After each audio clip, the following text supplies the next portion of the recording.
Tonight on CTV, candidates for future ASCSU positions discuss their plans and hopes for the coming year. CSU students joined those across the country walking out in honor of those killed at the Parkland school shooting. CSU students come together and walk in unity across campus for CSU Unite. All that and more from the people you know starting now on CTV. In the past year, we've seen a rise in bias-motivated incidents across campus. And today, CSU took a stand against hate speech. Good evening and welcome to CTV News. I'm Miller. And I'm Amelia Casteneda. Here's what's happening in the news near you. Last night wrapped up the final debate between the ASCSU candidates before the voting period officially opens next week. For 2 hours in the LSC Theater, candidates running for student government discussed their platforms, advocated for changes on campus, and expressed their hopes for the future.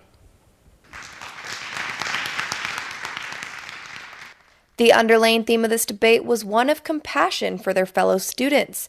The ASCSU Speaker of the Senate candidates were first to answer questions provided by the moderator and audience. All right, let's get started. The first question will be for Ben. What do you want people to know about your campaign?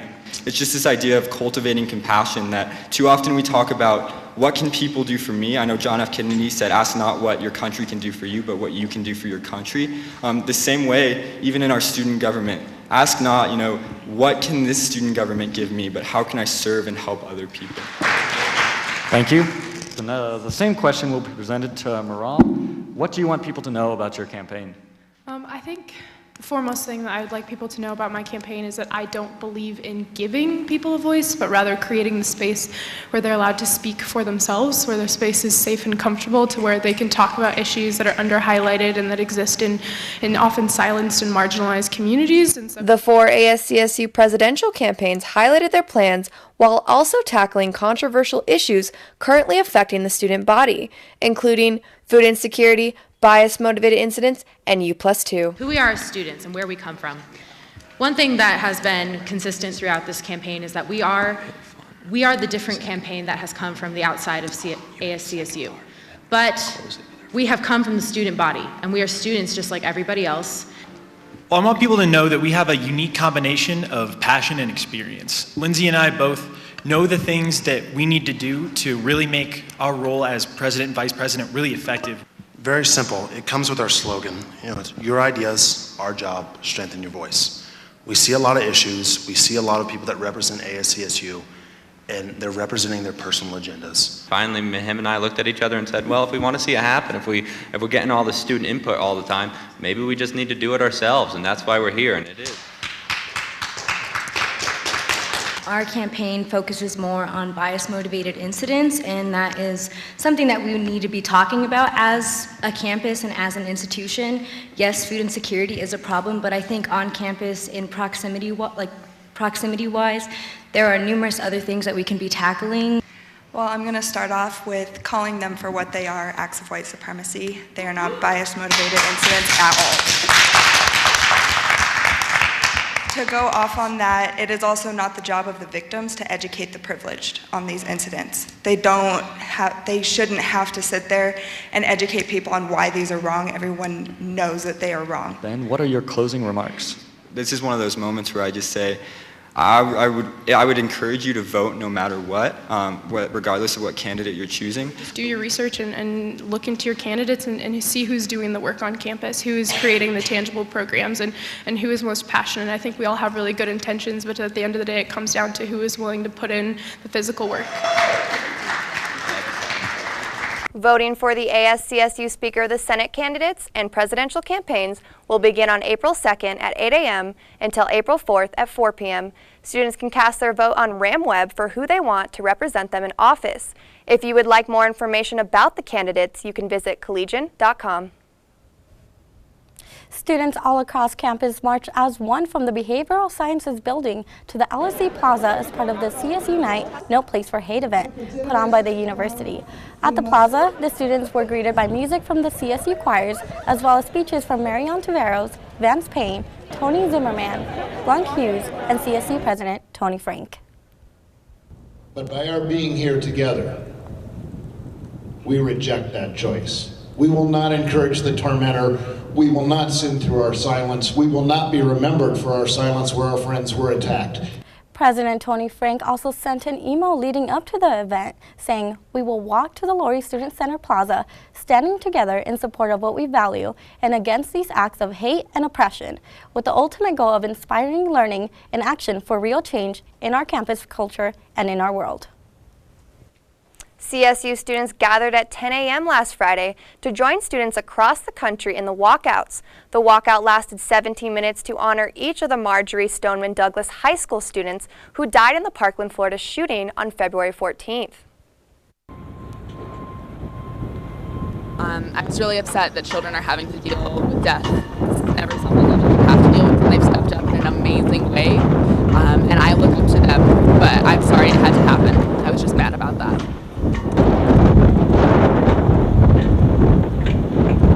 I heard about in Florida they had overturned a gun ban where they hadn't even decided to vote on it at all, and I was so mad that it showed so much of this for me. And I just wanted to show the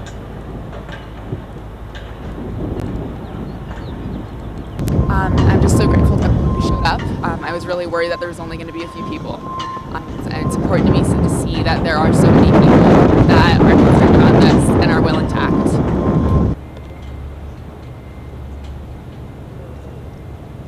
For more information, you can visit collegian.com. Colorado State University is one of the nation's most sustainable universities, consistently ranking in the top 3 for sustainabilities.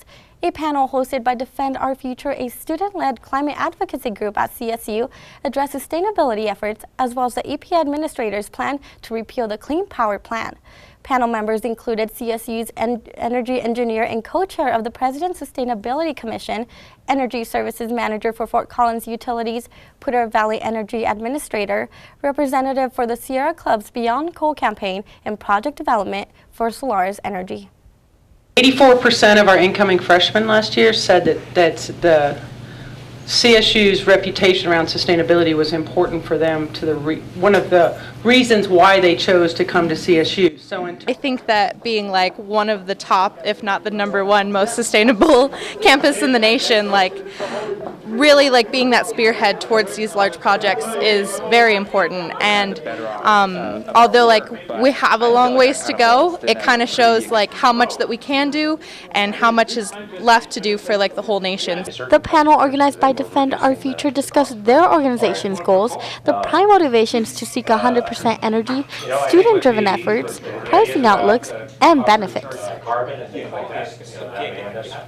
Community members also had the opportunity to ask the panel questions. Extra to get the solar, but would like to do the right thing and try and get at some of that renewable resources. Dollard, energy engineer and co-chair of the President's Sustainability Commission at CSU, shared the university's renewability goals. On that path, but it is still our goal.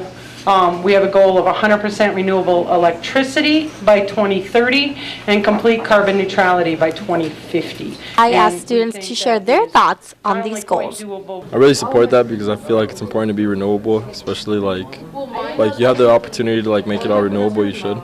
Technically can't be 100% renewable in the sense that the energy that comes on our grid comes from the coal power plants, because that's what's most closely direct to us, but we can fund programs in order to make sure that sustainable energy is created. For more information on CSU sustainability initiatives, you can visit green.colstate.edu. Arethi Sasadri, a CSU assistant professor in the Department of Sciences, received a grant for more than $400,000 to help research into pollinators, and they will use this grant to help educate beekeepers. Sasadri says the results generated will promote the development of nutritive plant species mixes for pollinator habitats and provide the knowledge required to develop dietary supplements to sustain healthy honeybee colonies. To learn more about the FFAR Health Fund and related research topics, you can visit foundationfar.org/pollinator-health-fund. Amelia, were you able to catch the ASCSU debate last night? I definitely wish I would have. I stopped by for a little bit, but unfortunately I had to leave. What were some of the highlights? You know, the candidates definitely tackled some controversial topics, but I was really glad that they opened up the discussion to discuss things like the bias-motivated incidents on campus. I think it's really important that we talk about these things. Oh, definitely, especially with the CSU Night March that happened earlier today, really expressing that CSU is no place for hate.